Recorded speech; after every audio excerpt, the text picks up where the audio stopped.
Today I effed up by accidentally becoming my client's wife's boyfriend. This happened a couple months back, but I saw a skit online that was scarily similar to what actually happened to me IRL. For context, I'm a divorce attorney. Been practicing for about 8 years now, mostly family law stuff. Generally pretty routine work. People want to untangle their lives. I help them do it legally. Everyone moves on.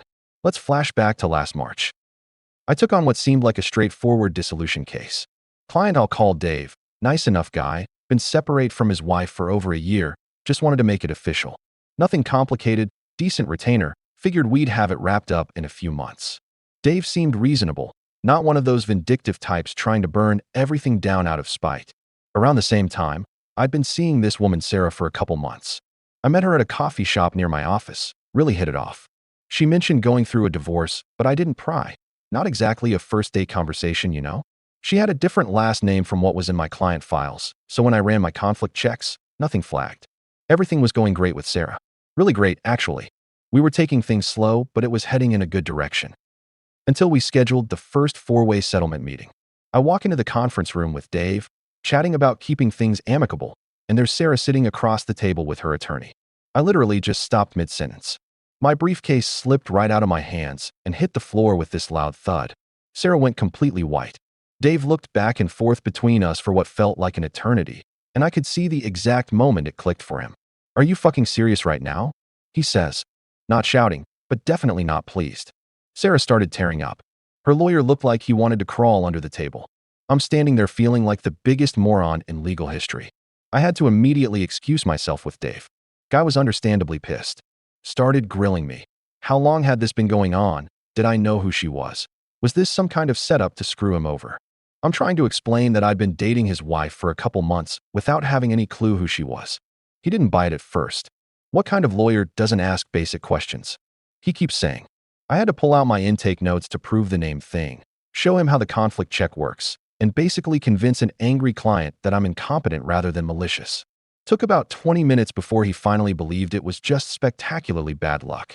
Even then he's shaking his head, muttering about how fucked up this whole situation is. I explained I'd have to withdraw from his case and help him find new counsel. There's no getting around it. I've got a personal relationship with the opposing party, which makes it impossible for me to represent him properly. By the end, he'd calmed down enough to say, "This is the weirdest goddamn thing that's ever happened to me." Still wasn't happy about starting over with a new lawyer, but he understood why it had to happen. The paperwork was a nightmare. Had to file a motion to withdraw since we were already in litigation, transfer all his files, and deal with refunding and used fees. Sarah and I didn't speak for 2 weeks after that meeting. We were both mortified. Her attorney spent forever trying to convince himself this wasn't some elaborate scheme. Even though nobody intended for this to happen, it was still my screw-up. Should have had better procedures to catch conflicts like this. Doesn't matter that it was an accident. You mess up the conflict check, you deal with the consequences. Dave texted me a few weeks later, but it wasn't friendly. More like, "Hope you realize this completely fucked up my timeline." Can't say I blame him. And just to add insult to injury, my malpractice insurance premium went up when I had to report the conflict. TLDR, been dating a woman for months, then unknowingly took her husband's divorce case. Found out during our first settlement meeting when we all ended up in the same room. Had to withdraw from representation. Everyone was pissed. Professional disaster all around. OOP elaborates in comments. Commenter, I mean, you did waste a lot of his money on whatever time you spent that the new lawyer would have to redo. Did you and Sarah at least continue dating afterwards? OOP, hijacking top comment to answer some questions. Sarah used another name socially that Dave had not disclosed. Her file had her legal name. Our check didn't catch it, and I didn't connect the dots. Her and I's relationship was less emotionally involved, to keep it brief. I've been overworked and dealing with more than a full caseload. Yes, I could have done better at preventing this from happening. This was a major F-up. On her end, I don't think she knew based on her reaction, as well as her being a workaholic too. Pretty much all communication had been directly between me and her counsel. No, she and I did not continue seeing each other for obvious reasons. Also not a bot. Made a throwaway specifically, so this would not be traced back to me or my firm. OOP commented on the re-upload of his post. I don't fault Dave at all. I was sleeping with his wife while representing him. There's no version of that where I'm the victim. It doesn't matter that I didn't know who she was at first. By the time I figured it out, the damage was already done. He had real things riding on that case. Money, time, his business, and my withdrawal blew up his timeline. I can say it wasn't intentional, but that doesn't mean it didn't wreck him. He had every right to hate me for it. Update post, 2 months later. So it's been about 7 months since the conference room incident. Editor's note, since the incident, not OOP's OG post, and people have been asking what happened. Short answer, it's been a mess. About 3 weeks after I withdrew from Dave's case, I got called into a meeting with the senior partners. 3 partners, our firm's general counsel, and a rep from our malpractice carrier on video call. The managing partner slides a folder across the table.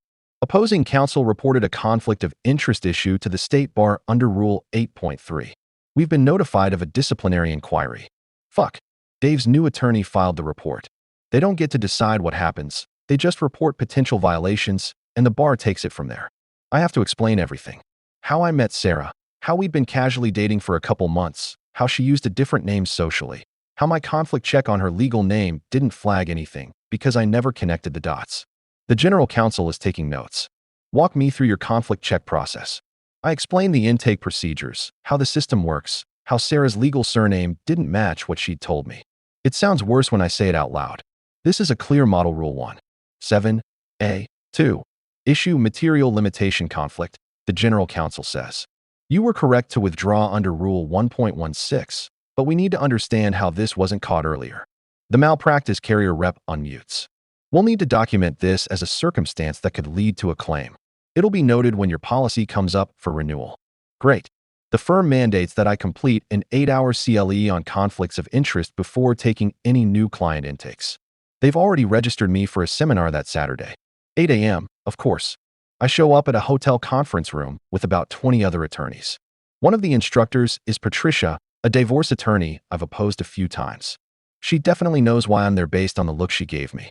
Most of the morning is standard material, rules, case law, procedures. Then we get to case studies and Patricia brings up Enri Johnson, a 2019 disciplinary matter. An attorney representing a divorced client starts dating someone. Turns out to be the opposing party. Discovers it at a settlement conference. Same exact situation as mine from 6 years ago in a different state, and I wanted to sink through the floor. At lunch, another attorney mentions he heard about something similar happening at a firm in town recently. Doesn't know it's me, but clearly the story's getting around. I finish the seminar, pass the exam, and bring the certificate back to the firm. A few weeks later, the bar sends a letter. The inquiry is closed with a private caution, basically a warning that stays in their files but isn't public discipline. Could have been worse. My malpractice premium went up about 15% when it renewed in September. The carrier cited the reported disciplinary circumstance in the renewal letter. The firm implemented some new procedures for me specifically. For the next 6 months, I have to get conflicts pre-cleared by the general counsel before taking on any new client. They also added mandatory AKA/nickname fields to our intake forms and conflict check system. The worst part isn't the official stuff though. It's what people know. Not everyone, but enough. I've been called the coffee shop lawyer twice at bar events. Last month, opposing counsel asked if I'd met the other party before, with this look on her face. The story's definitely circulating. Some versions have me engaged to Sarah. One has me not finding out until trial. It's becoming one of those cautionary tales people tell each other. Haven't dated anyone since March. Deleted the apps.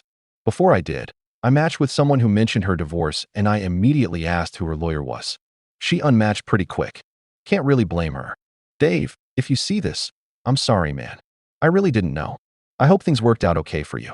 Sarah, hope you're doing well. Everyone else, just ask the basic questions. Run proper conflict checks. Verify AKAs. It's not worth it. TLDR, opposing counsel reported the conflict to the bar under Rule 8.3. Firm made me do mandatory CLE. Inquiry closed with a private caution. Malpractice premium went up 15%. Now I need pre-clearance on new clients, and the firm added AKA fields to our system. The story spread around the local legal community, got a nickname, and hasn't dated since. Officially just a caution, but reputation took a real hit. Top comments. Thijo, thanks for the update. Honestly, speaking from my non-lawyer brain, I think you really drew the shittiest hand. I don't think it's your fault, and that you took the right steps when you found out. I hope this will turn into a funny story soon. I was already rooting for you after your first post. I don't think this says anything about your skills as a lawyer. Suave savior. I work for lawyers, and it's such a small community, even in a big city. I, without ever asking or digging, know so much dirt on so many lawyers. I know who's had mental breakdowns, who's been to rehab, And for what? Who got arrested for soliciting underage prostitutes, who knocked up their secretaries, who shot himself with a fellow lawyer's gun. And that's just the first few off the top of my head and doesn't even include the dirt I know about attorneys I've actually worked for. Man, I feel for you. But in a few years' time, it'll feel more like mythology and less like a ghost haunting you. JCRC. I'm a paralegal, and this is so true. If I heard this story about an attorney, I knew I wouldn't think less of him. Attorneys daring their staff, taking sexual favors as payment, skimming from trust accounts. That stuff is way worse. Possible Lettuce 42. Man, I don't know how long you've been an attorney, but discipline cases get so much worse than this. Stop beating yourself up. First, it was not intentional or through some incredibly basic neglect. Basic conflict checks were done and just didn't ring an alarm bell. Second, you immediately did the right thing once you realized. Third, you've paid your price, man. You've done your stupid all-day CLE. All these new procedures, paid the new premiums, taken the small and temporary reputation hit. Man, you've been penalized. Stop adding more time onto your sentence. There was a local attorney who was openly dating clients, in lieu of payment, multiple times, and it still took 2 years before he was finally suspended. You got zinged with a rare circumstance that let you fine-tune your conflict checks and learn a valuable lesson. You're not a fly-by-night garbage attorney. I have more experience as prosecution, but I've done enough defense work in my private practice years to give you the advice I've given to self-flagellating clients. Guilt and shame are constructive to a point. Once you've already made amends and done your time, you're benefiting nobody by beating yourself up more.